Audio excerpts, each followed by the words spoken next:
I stumbled across a feature inside of the Logic Remote app that may have been there for a while. I didn't know, but it turns your iPad or your iPhone into a touchscreen machine or MPC. I'm going to show you guys how to set that up, and everything that I mentioned in this video that I'm doing on the iPad you can apply to the iPhone app. So I'm gonna go ahead and set this up, also set up the screen recording so you can see and hear what I'm doing in real time. I won't be on the camera, but I'm just going to talk you through the process, how to set it up if you have the app, and show you the little features of it and how cool it is. So let's go ahead and switch over to that. First things first, how do you get the app?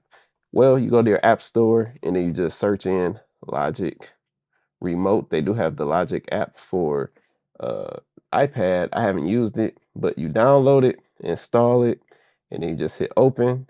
And you have to be on the same Wi-Fi network and have Logic open. It'll pop up and ask you, like, you know, do you want to control this? And you got to have everything open and accept that you want to control it.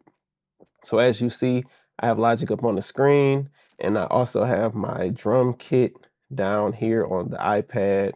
I'm gonna go back and forth, and then from there, let me put my headphones on because I don't want to have any audio sync issues, because I'm going to show you guys that there is no latency, and you should see what I'm hitting. It should highlight it basically. So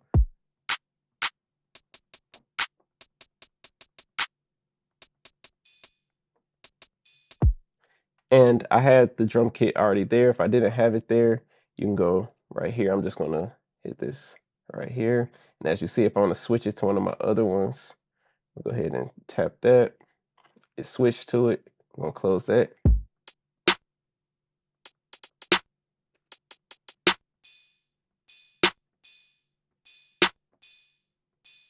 And as you see, these highlight. There's no latency. Now there are other features such as note repeat, which comes in handy. Show you that real quick. You can have all your options up here at the top.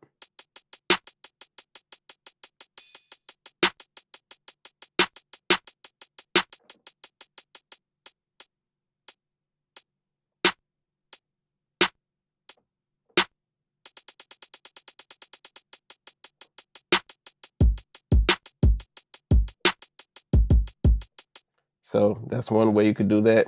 It's pretty cool. Spot eraser, I don't need that. Don't know why I accidentally tapped that. You can control your loops and everything right there. Add new tracks, save your project, change the tempo, change the velocity. I like to leave my velocity locked in because if I'm using the iPad, I am not going to be slapping my screen to try and get it to sound louder. And I don't even think that works on the iPad. I don't think there's any way for them to be able to see your velocity, but maybe I just don't know that. But anyway, outside of that, you can go back over here, the drop down menu. You see you have live loop, step sequencer, mixer, commands. So you can go right here, hit key commands, and you have a whole lot of options for any and everything that you want to do. And I don't really go through these much except for like track alternatives. And again, I'm just now fully diving into this full Logic setup. I just went to the mixer so I can mix from there. Got the step sequencer. So one of the things that I like about Logic Step Sequencer is it's similar to FL Studio. So the fact that I have it right here and I can just make my beat right here. Let me show you real quick. And bam, we're in business.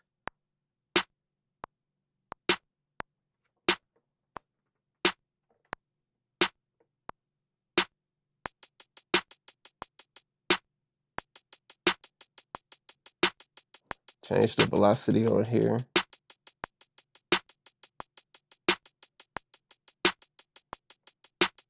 And then you have all these different options like no repeat, change the notes, octave, so no repeat.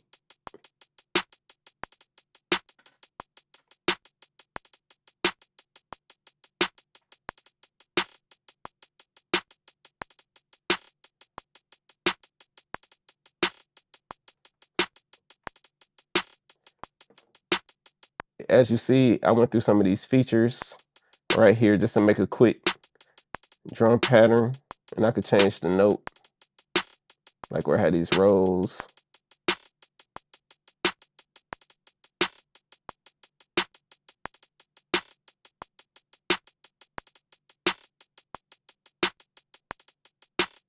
Make this one repeat a little bit.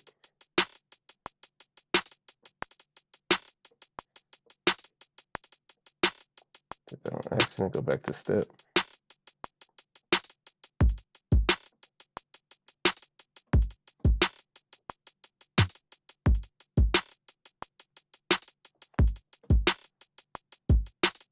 So that's just a demo of how you can use that.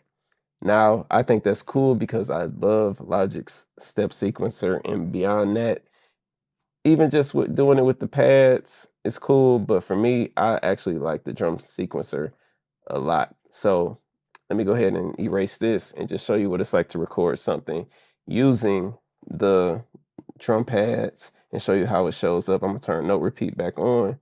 Go ahead and record.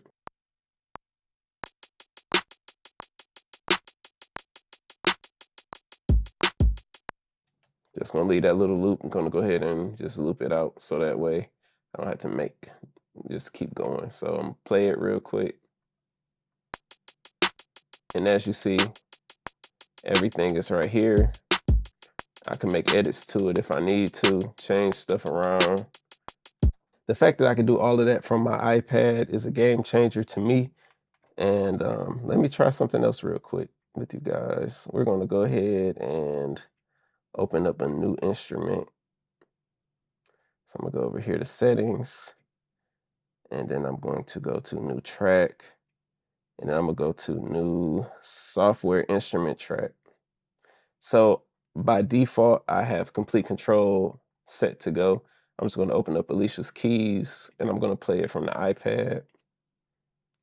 And as you see, right now, I believe I'm in the chords section, and it's set to whatever chord I have set up here, or what key I have set. I have no repeat on, I need to turn that off.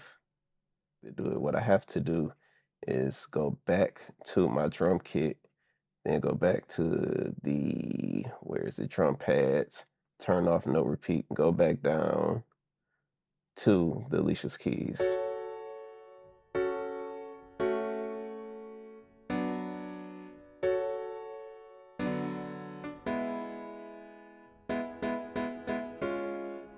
So that's the chord strips. But when I go right here, as you see, I have it mapped out.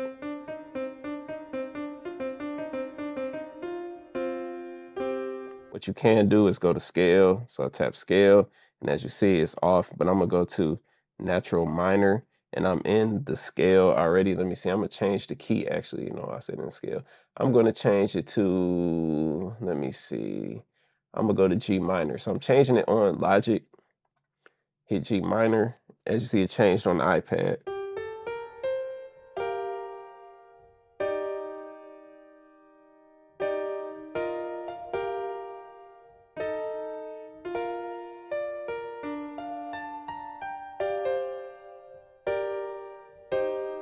I'm gonna turn on chord mode.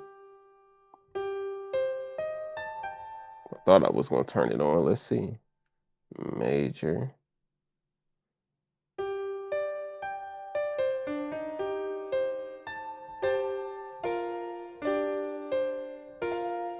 Okay, so that didn't change anything really. I have to see. I think this is actually controlling my complete control stuff, and it is.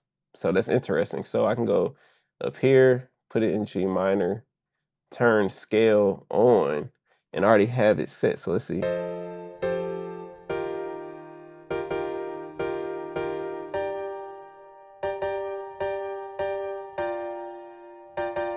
So this is very interesting. I don't need to take a MIDI keyboard no more. So I could just take my iPad with me and then take Logic and then just open up complete control, and I literally have complete control. Very interesting here. I just can't browse my sounds, but if I'm out and about without a MIDI keyboard, I could just use this. But anyway, guys, I'm not going to keep you guys much longer. I just want to show you guys some of my favorite things with this. I know you can do live loops, which is kind of the workflow of Ableton, I'm told. I don't really use live loops. I used it at one point, have a video on it, but I don't use it like that. I may dive into it. It helps with arranging.